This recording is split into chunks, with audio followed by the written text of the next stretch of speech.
Priyanka's food ডায়েরিতে সবাইকে welcome. আম দিয়ে যে 10 দিনের আমি চ্যালেঞ্জ নিয়েছিলাম যে 10টা রেসিপি বানাবো, তার আজকে 7ম রেসিপি। এখনও জানি না যে আমি আমার চ্যালেঞ্জটা পুরোপুরি কমপ্লিট করতে পারবো কি না। তোমরা যদি দেখতে চাও অবশ্যই কিন্তু সাথে থাকো। আর আজকে বানাচ্ছি আমি আমের মালপোয়া। মালপোয়া তো এমনিই খেতে ভীষণ, তার সাথে যদি হয় আমের স্বাদ তাহলে তো আরোই ভালো হবে। তার জন্য আমি এখানে কিন্তু নিয়েছি 1/4 কাপ আর কি সুজি, আর তার সাথে নিয়েছি হাফ কাপ ময়দা, আর নিয়ে নিলাম হাফ কাপ চিনি। তোমরা কিন্তু চিনিটা তোমাদের স্বাদ অনুযায়ী বাড়িয়ে নিতে পারো। আমি তো খুব বেশি মিষ্টি পছন্দ করি না, তাই আমি কিন্তু হাফ কাপ নিয়েছি, আর একটু বেশি তোমরা নিতে পারো। এবারে দিয়ে দিয়েছি একটা আমের পিউরি। একটা বড় সাইজের আম পিউরি করে নিয়েছিলাম, সেটা অল্প অল্প করে মিশিয়েছি।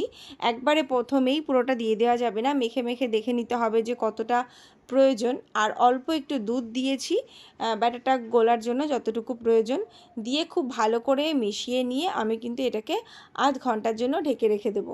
তারপর এর মধ্যে দিয়ে দিলাম সামান্য নুন, আর মালপোয়ার যেটা মেন উপকরণ হচ্ছে মৌরি। তো সেই মৌরি দিয়েছি, আর দিয়ে দিলাম একটু আমুল দুধ। সেটা দিয়ে খুব ভালো করে ফেটিয়ে নেব। যদি প্রয়োজন মনে হয় একটু দুধ কিন্তু অ্যাড করতে পারো। আমি কিন্তু 1 হাতা মতন দুধ অ্যাড করেছিলাম এতে।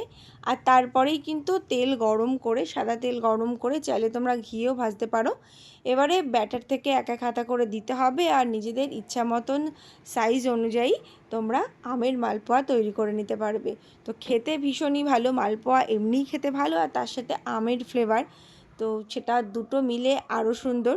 তো এই 7ম রেসিপিটা তোমাদের কেমন লাগলো অবশ্যই জানিও। আর এর আগে কি রেসিপি আমি শেয়ার করেছি সেটাও কিন্তু দেখে নিতে ভুলো না। তো দেখা হবে আবার একটা নতুন রেসিপি নিয়ে। ততক্ষণ পর্যন্ত সবাই ভীষণ ভালো থেকো। টাটা।